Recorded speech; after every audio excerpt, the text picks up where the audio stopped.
안녕하세요. 저는 서울에서 거주 중인 30대 초반의 여자입니다. 그동안 있었던 파란만장한 제 인생사를 들려드리고 싶어서 이렇게 조심스레 사연을 보내게 되었습니다.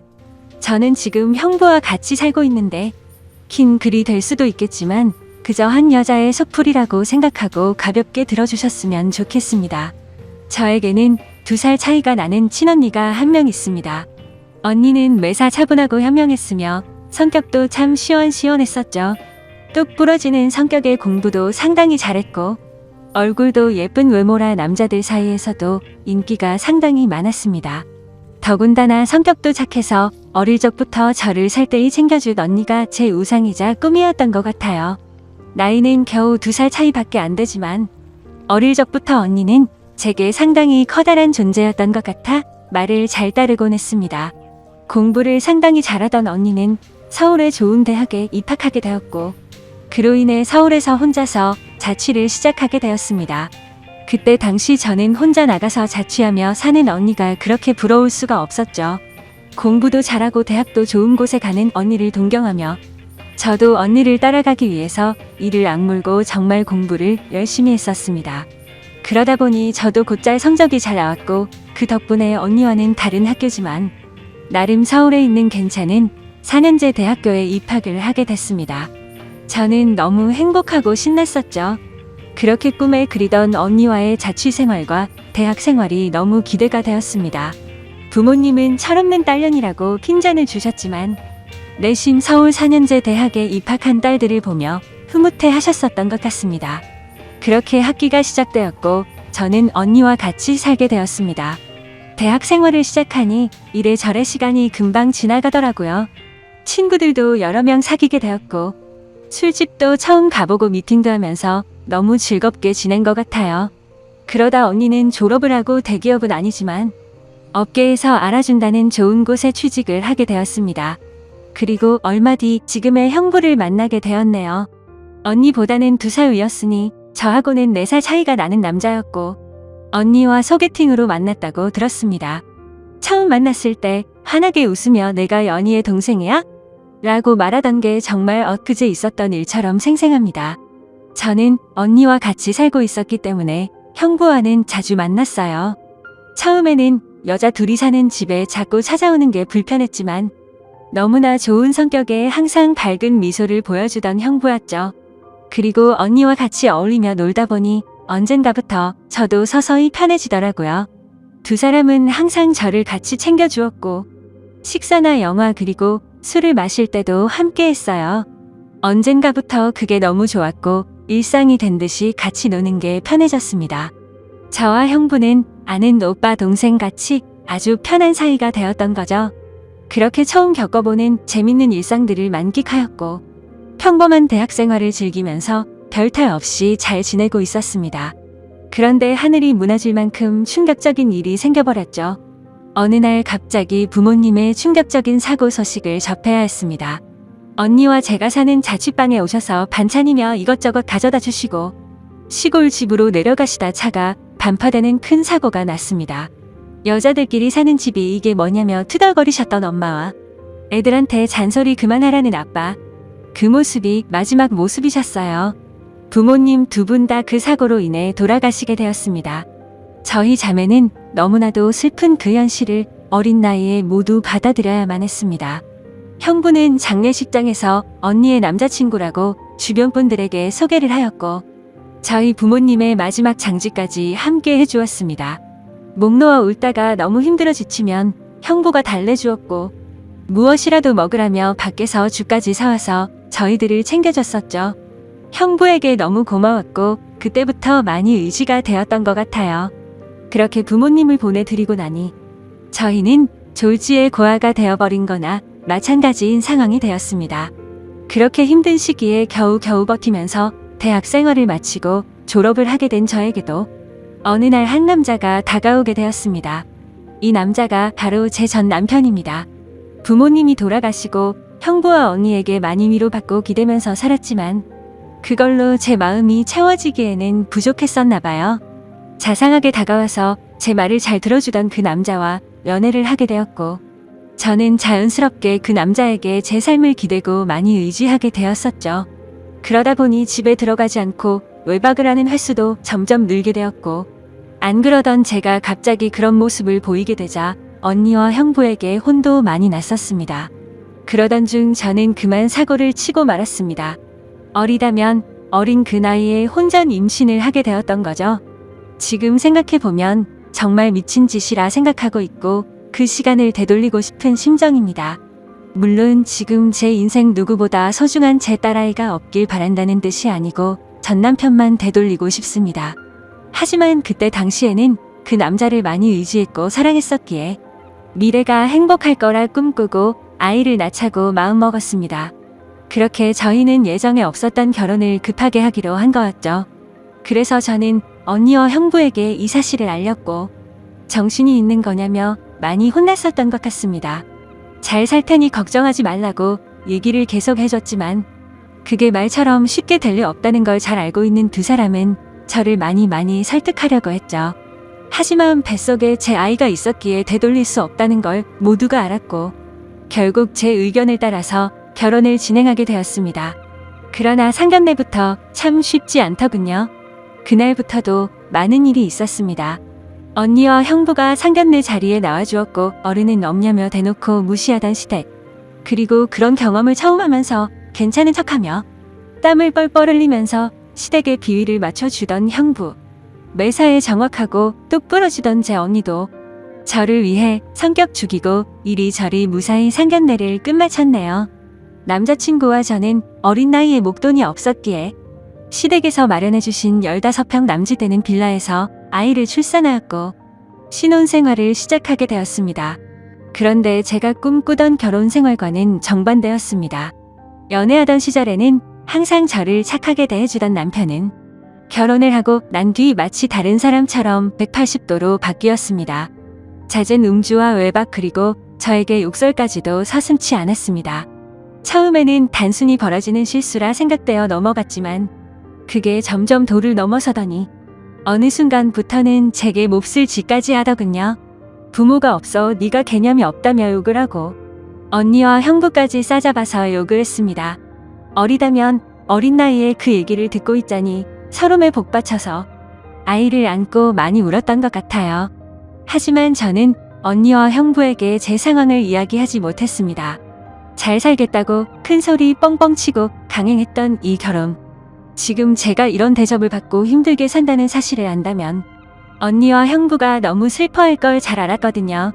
그렇게 저는 힘든 하루하루를 살아가던 중 언니와 형부는 결혼을 하게 됐습니다. 저는 그 당시 많이 힘들고 지친 마음이었지만 누구보다 그 둘의 결혼을 축복했기에 밝게 웃으며 축하해 주었습니다. 그리고 저의 불행한 일상이 2년쯤 지났을 때였습니다. 남편의 폭언과 만행은 점점 더 심해졌고 어느 날부터는 술집 다니는 여자와 외도를 하는 사실까지 알게 되었습니다. 많이 믿고 결혼한 사람이었기에 그런 현실들이 너무 많이 힘들었어요.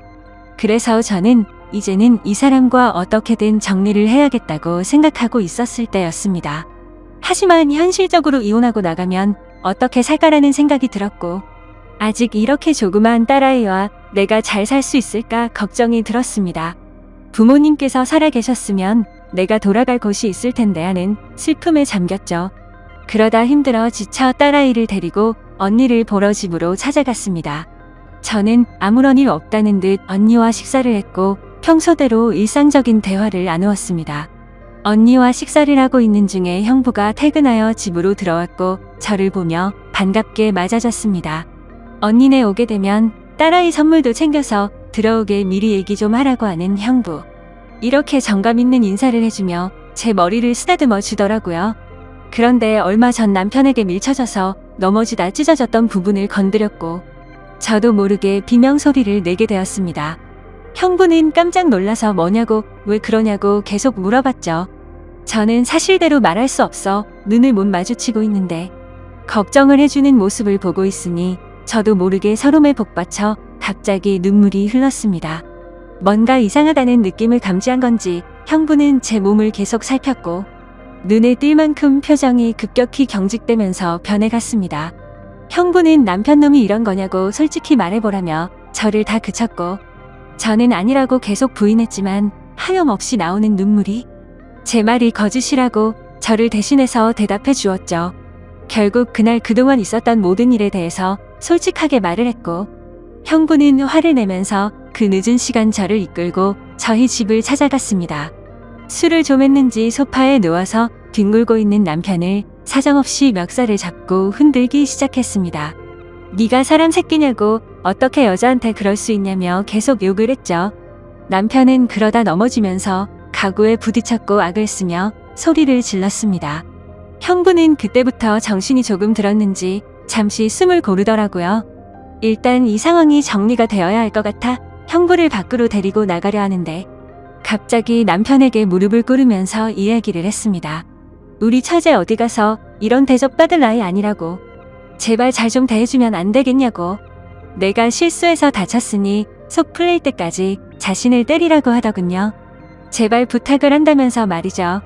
남편은 그런 형부와 울고 있는 저에게 지금까지 해왔던 것, 그 이상의 온갖 욕설을 뱉으며 경찰에 신고를 했습니다. 경찰이 와서 일단 상황은 종료되었지만 절대 합의는 하지 않겠다는 남편 때문에 형부는 결국 재판까지 받게 되었습니다. 자세한 내용은 형부가 절대 말해주지 않아 그 후 어떤 처벌이 이뤄지게 됐는지는 지금도 잘 모르겠습니다. 그런 상황을 겪은 뒤로 저는 확실히 남편과 정리를 할 수 있었고 이도 저도 갈 곳이 없던 저와 딸아이에게 언니와 형부는 손을 내밀어 주었습니다. 그렇게 염치는 없었지만 어쩔 수 없는 상황이었던 저는 결국 언니와 형부와 같이 살게 되었고 차근차근 그동안의 일들을 정리를 했고 이혼 준비를 하게 됐습니다. 이혼 과정이 생각보다 참 복잡한 게 많더라고요. 저 때문에 속이 많이 상했던 형부는 저에게 걱정 말라며 많이 도와주었습니다. 너무 힘들었던 제게는 그때 형부와 언니에게 너무 고마웠어요. 그리고는 예전 처음 형부를 만났을 때처럼 저와 언니 그리고 형부, 거기에 제 딸아이까지 나름 행복한 생활로 돌아올 수 있었습니다. 딸아이는 아주 어려서 그간의 일들을 전혀 인지하지 못합니다. 마냥 이 상황이 당연한 일상인 듯 해맑게 커가고 있었습니다. 어쩌면 다행이었죠. 이때쯤 아이가 3살이 되어 어린이집에 보낼 수 있었고 저도 작지만 경제활동을 할 수 있게 되었습니다. 전공을 살려 작은 디자인 업체 취직을 하게 되었어요. 이 회사가 프리랜서처럼 집에서도 일을 할 수 있었기에 아이를 키우는 저에게는 딱 알맞은 직장이었거든요. 급여는 그리 많지 않았지만 빨리 목돈을 모아서 이 집에서 독립하기 위해 이 악물고 일했던 것 같습니다. 회사 몰래 아르바이트 짬짬이 해가면서 아이도 챙기고 일도 병행하는 그런 정신없이 바쁜 나날들을 보냈습니다. 그러다 어느 날 일어나지 말아야 할 충격적인 사건이 벌어졌습니다. 왜 저에게는 이런 시련들이 몇 번씩이나 이어졌는지 하늘이 원망스럽습니다. 어느 날 회사에서 디자인 회의를 하고 집으로 돌아왔는데 회사에 있어야 할 형부가 잔뜩 어지럽혀진 집안 식탁에 앉아 울고 있었어요. 식탁 위에는 마시던 소주들이 널브러져 있었고요. 너무 놀라서 이게 무슨 일이냐 물었지만 형부는 아무 말이 없더라고요. 그러다 식탁 위에 올려진 이혼 서류를 발견했고 그 서류에는 언니 이름이 적혀 있었습니다. 무슨 일이냐 물었습니다. 한참이 지난 뒤에 형부가 하는 말이 언니와 이혼하게 되었답니다. 언니는 집을 나갔다고 하더라고요. 갑자기 도대체 무슨 말인지 도저히 이해가 안 되었어요. 아무 문제 없이 행복하게 잘 지내고 있는 줄만 알았는데 갑자기 이혼이라니요. 계속 형부에게 물었지만 형부는 그냥 이혼할 거니 그렇게 알라고만 얘기했고 다른 이야기는 해주지 않았습니다. 일단 아이를 챙겨야 했기 때문에. 대화는 그렇게 끝났고 바로 언니에게 전화했습니다. 언니는 아무 말도 하지 않았고 저는 무슨 일인지 일단 만나서 이야기하자고 언니를 다독였습니다. 언니와 만났고 이야기를 들었습니다. 언니는 정말 미안하고 몹쓸 짓인 걸 알지만 사랑하는 사람이 생겼다고 말하더군요. 이게 도대체 무슨 말인지 말도 안 나왔습니다. 제가 그렇게 좋아했던 똑순이 언니가 형부가 아닌 사랑하는 사람이 생겼답니다. 너무 화가 났어요. 뭐라고 욕도 나오기 전에 언니의 뺨부터 때렸습니다. 도대체 이게 무슨 짓거리냐고. 형부가 우리한테 얼마나 잘해줬는데 그게 무슨 말이냐고. 내가 잘못 들은 거 맞다고 말하라고 소리를 질러댔습니다. 그런 언니는 그저 미안하답니다. 저를 끝까지 챙겨주지 못하고 무책임하게 떠나게 되어서 미안하다고 하더라고요. 너무나 황당하고 어이가 없어서 말도 제대로 안 나오더군요. 그렇게 저희들을 위해 잘해준 우리 형부가 너무 불쌍해서 저는 정신을 차리고 언니에게 얘기했습니다. 앞으로 너는 내 언니도 아니고 2번 다시 우리 앞에 나타나지 말라고. 내가 너 대신 형부를 끝까지 지켜줄 거니 꺼지라고 했습니다. 그리고 울면서 자리를 나왔습니다. 저도 그렇게 아프게 이혼했는데 그렇게 믿었던 언니가 제 전남편처럼 인간 같지도 않는 짓을 저지르다니 믿어지지가 않았습니다. 집으로 돌아온 저는 말없이 형부를 위로해 주었습니다. 사실 제가 할 수 있는 일이 크게 없었어요. 저도 딸아이와 함께 얹혀 살고 있는 입장이었기 때문에 그저 위로를 해줄 뿐 다른 방법이 없었거든요. 형부는 며칠 동안 출근도 하지 않고 술만 마시며 지냈습니다. 그걸 보다 보니 저는 너무 안쓰러웠습니다. 그래서 그때부터 언니 대신 집안일을 더욱 더 살뜰히 챙겼고 가사, 육아, 일을 병행하게 되었습니다. 너무 바쁘게 움직였지만 그것보다 형부의 충격이 더 걱정되어 힘들다는 생각도 못했었죠. 그러던 어느 날 형부가 저를 불렀습니다. 그리고 봉투 하나를 건네주었는데 1억 원이 수표로 들어있었어요. 그러며 하는 말이 같이 아파트 들어가려고 모아두었던 돈인데 이제 아무것도 필요 없으니 이 돈 가지고 나가서 자기 걱정 말고 행복하게 살라고 합니다. 여기에 계속 있기 불편하지 않겠냐고. 어차피 끝까지 저랑 제 아이 데리고 가려고 했었기에 그 몫을 나누어 주는 거라고 하더군요. 힘든 그 와중에도 제 걱정을 하고 있었다니 눈물이 나서 펑펑 울어버렸어요.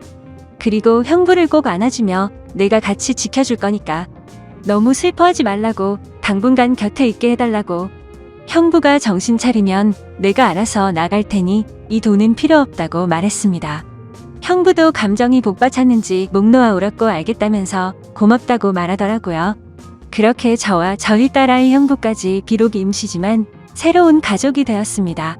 형부는 바랄 게 뭐 있냐고 아무것도 필요 없다며 언니와 조용히 합의 이혼을 했습니다. 왜 이렇게 착한 사람을 상처받게 만드는지 언니가 너무 미웠고 형부에게 미안했습니다. 이렇게 짧은 시간 동안 부모님의 사고 그리고 혼전 임신과 이혼 또 믿었던 언니의 충격적인 배신까지 무려 3가지나 되는 큰일을 연달아 겪었습니다. 형부는 이혼을 한 뒤로 정신을 차리고 일상으로 돌아왔습니다. 저도 마찬가지고요. 서로 많이 의지를 해가며 바쁜 나날들을 보내고 있습니다. 언니가 떠난 충격을 온전히 떨칠 수는 없었지만 그래도 그 슬픔이 어느 정도 가셨을 무렵 작은 월세방을 얻어서 나간다고 형부에게 말했죠. 어느 정도 일상이 제자리를 찾은 것 같아서 제가 살 길을 찾아가겠다고 말했더니 여기가 너희 집인데 어딜 가냐고 화를 내더라고요. 이제 우리 가족인데 어딜 나가냐고요. 끝까지 서로 의지하자며 저를 붙잡더라고요. 형부를 위해서도 이건 아니다 싶어 완강히 거절했지만 이런저런 실랑이 끝에 형부에게 너무 고마운 마음이 들었습니다. 결국 저는 형부의 손을 놓을 수 없었습니다. 저희는 서로 상처받은 사람들이 만든 이상한 가족 구성원이 되었지만 나름 행복하게 잘 살고 있습니다. 지금은 전에 살고 있는 곳보다 조금 더 좋은 아파트로 이사도 했고요. 남들이 이상하게